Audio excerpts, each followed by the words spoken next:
ಎಲ್ಲರಿಗೂ ನಮಸ್ಕಾರ. ಹೇಗಿದ್ದೀರಾ ಎಲ್ಲ? ಅದ್ಭುತ ರುಚಿ ಚಾನಲ್ಗೆ ಸ್ವಾಗತ. ಇವತ್ತು ನಾನು ಪಪಾಯದಲ್ಲಿ ಪಲ್ಯ ಮಾಡ್ತಿದ್ದೀನಿ. ನಿಮಗೆ ಹೊಸದು ಅನ್ನಿಸ್ತಿರ್ಬೋದು. ಸೊ ಹೇಗೆ ಮಾಡೋದು ಈಸಿಯಾಗಿ ಅಂತ ನೋಡೋಣ ಬನ್ನಿ. ಫಸ್ಟು ಹಸಿಯಾಗಿರುವಂತಹ ಪಪಾಯನ ತೊಗೊಂಡು ಅದನ್ನು ವಾಶ್ ಮಾಡಿಕೊಂಡು ಅದರ ಸಿಪ್ಪೆನ ತೆಗೀರಿ. ನಾನಿಲ್ಲಿ ಫಸ್ಟು 2 ಪೀಸಸ್ ಕಟ್ ಮಾಡ್ಕೊಂಡು ಸಿಪ್ಪೆ ತೆಗೆದೆ. ಬಟ್ ನೀವು ಫಸ್ಟು ಸಿಪ್ಪೆನ ತೆಗೆದು ಆಮೇಲೆ ಸಣ್ಣದಾಗಿ ಕಟ್ ಮಾಡ್ಕೊಳ್ಳಿ.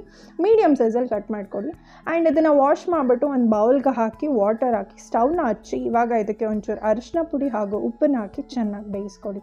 ಆ್ಯಂಡ್ ಇದನ್ನು ನೀವು ನಾಷ್ಟದಲ್ಲೆಲ್ಲ ಮಕ್ಳು ಕೊಟ್ಟರೆ ತುಂಬ ಇಷ್ಟಪಟ್ಟು ತಿಂತಾರೆ. ಸಖತ್ತಾಗಿರುತ್ತೆ ಟೇಸ್ಟ್ ಮಾತ್ರ. ಆ್ಯಂಡ್ ಇದು ನೀವು ತುಂಬ ಕಾಂಬಿನೇಷನ್ಸ್ಗೆ ಯೂಸ್ ಮಾಡ್ಬೋದು. ಚಪಾತಿ ಆಗಿರ್ಬೋದು, ಪೂರಿ ಅಥವಾ ದೋಸೆ ಆ್ಯಂಡ್ ಈವನ್ ರೈಸ್ಗೆ ಸಖತ್ತಾಗಿರುತ್ತೆ. ಸೊ ಇವಾಗ ಒಂದು 2 ಈರುಳ್ಳಿನ ತೊಗೊಂಡು ನಾನು ಕಟ್ ಮಾಡ್ಕೊತಾ ಇದ್ದೀನಿ. ಹಾಗೆ ಒಂದು 4 ಹಸಿಮೆಣ್ಸಿನ್ಕಾಯಿನ ಕಟ್ ಮಾಡ್ಕೊತಾ ಇದ್ದೀನಿ. ಆ್ಯಂಡ್ 2 ಟೊಮೆಟೊನ ತೊಗೊಂಡು ಗ್ರೈಂಡ್ ಮಾಡ್ಕೊಂಡು ಪ್ಯೂರಿ ಮಾಡ್ಕೊತಾ ಇದ್ದೀನಿ. ಆ್ಯಂಡ್ ಇವಾಗ ಒಂದು ಬಾಣಲಿ ಇಟ್ಟು ಅದಕ್ಕೆ ಒಂಚೂರು ಎಣ್ಣೆನ ಆ್ಯಡ್ ಮಾಡಿ ಇದಕ್ಕೆ ಒಂಚೂರು ಜೀರಿಗೆನ ಹಾಕ್ತಾಯಿದ್ದೀನಿ. ಆ್ಯಂಡ್ ಈ ಜೀರಿಗೆ ಚಿಟಪಟ ಅಂದಮೇಲೆ ಒಂಚೂರು ಆವಾಗಲೇ ಫ್ರೈ ಬೇಯಿಸ್ಕೊಂಡಿದ್ದಂತಹ ಪಪಾಯ ಸ್ಲೈಸಸ್ನ ಹಾಕ್ತಾಯಿದ್ದೀನಿ. ಆ್ಯಂಡ್ ಇದು ಒಂಚೂರು ಎಣ್ಣೆದಲ್ಲಿ ಫ್ರೈ ಆದಮೇಲೆ ಕರಿಬೇವನ್ನ ಹಾಕ್ತಾಯಿದ್ದೀನಿ. ಈ ಕರಿಬೇವನ್ನ ಹಾಕಿ ಆಲ್ಮೋಸ್ಟ್ ಅದು ಸ್ವಲ್ಪ ಸಾಫ್ಟ್ ಆಗೋ ತನಕ ಬೇಯಿಸ್ಕೋಬೇಕು. ಆ್ಯಂಡ್ ಇದು ಬೇಯಿಸ್ಕೊಂಡಿದ್ದಾದಮೇಲೆ ನಿಮಗೆ ಮನೇಲಿ ಯಾವ್ಯಾವ ಥರ ಮಸಾಲ ಪೌಡರ್ ಸಿಗುತ್ತೆ ಅದನ್ನು ಎಲ್ಲ ಕೂಡ ಆ್ಯಡ್ ಮಾಡ್ಕೋಬೋದು. ಸಖತ್ತಾಗಿರುತ್ತೆ. ನಾನಿಲ್ಲಿ ಒಂದು 3 ಥರದ ಮಸಾಲ ಪೌಡರ್ಸ್ನ ಆ್ಯಡ್ ಮಾಡ್ಕೋತಾ ಇದ್ದೀನಿ. ಅದ್ರ ಜೊತೆ ಒಂದು ಖಾರದ ಪುಡಿ, ಗರಂ ಮಸಾಲ ಹಾಗೂ ಧನಿಯಾ ಪುಡಿನ ಆ್ಯಡ್ ಮಾಡ್ಕೋತಾ ಇದ್ದೀನಿ. ನೀವು ಮನೇಲಿ ಇನ್ನು ಬೇರೆ ಚಿಕನ್ ಮಸಾಲ ಆಗಿರ್ಬೋದು ಅಥವಾ ಬೇರೆ ಪೌಡರ್ಸ್ ಏನೇ ಇದ್ದರೂ ಆ್ಯಡ್ ಮಾಡ್ಕೋಬೋದು. ಚೆನ್ನಾಗಿರುತ್ತೆ ತಿನ್ನೋಕ್ಕೆ. ಆ್ಯಂಡ್ ಇದನ್ನು ಇವಾಗ ಚೆನ್ನಾಗಿ ಫ್ರೈ ಮಾಡ್ಕೊಳ್ಳಿ. ಇದನ್ನು ಫ್ರೈ ಮಾಡಿಕೊಂಡು ಒಂದು ಪ್ಲೇಟ್ಗೆ ಹಾಕ್ಕೊಂಡು ಸೈಡ್ಗೆ ಇಟ್ಕೊಳ್ಳಿ.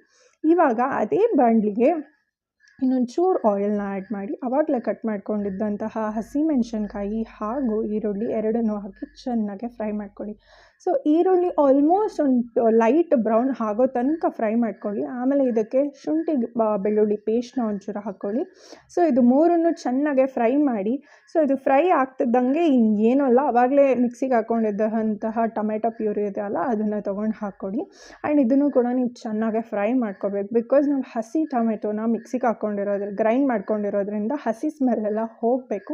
ಸೊ ಅಲ್ಲಿ ತನಕ ನೀವು ಚೆನ್ನಾಗಿ ಫ್ರೈ ಮಾಡ್ಕೊಳ್ಳಿ ಟೊಮೊಟೊನ.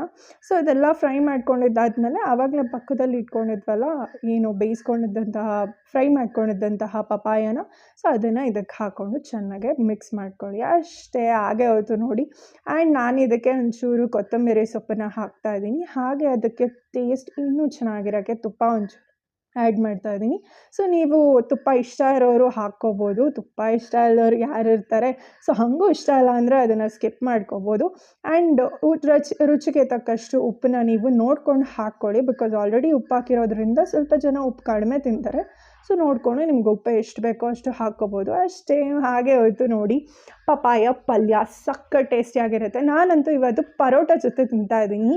ಆ್ಯಂಡ್ ಟೇಸ್ಟ್ ಅಂತೂ ನೆಕ್ಸ್ಟ್ ಲೆವೆಲ್ ಆಗಿತ್ತು ಕಣ್ರಿ, ಹೇಳ್ತಿದ್ದೀನಿ ಕೇಳಿ. ನೀವು ಒಂದು ಸತಿ ಟ್ರೈ ಮಾಡಿ. ಡೆಫಿನೆಟ್ಲಿ ಈ ಥರ ಹಸಿ ಪಪಾಯ ನಿಮ್ಗೆ ಎಲ್ಲೇ ಕಾಣಿಸಿದ್ರು ಡೆಫಿನೆಟ್ಲಿ ಮನೆ ಕಿತ್ಕೊಂಬಂದು ಮಾಡ್ತೀರಾ. ಆ್ಯಂಡ್ ದಯವಿಟ್ಟು ಸಬ್ಸ್ಕ್ರೈಬ್ ಮಾಡೋದು ಮಾತ್ರ ಮರಿಬೇಡಿ. Thank you for watching.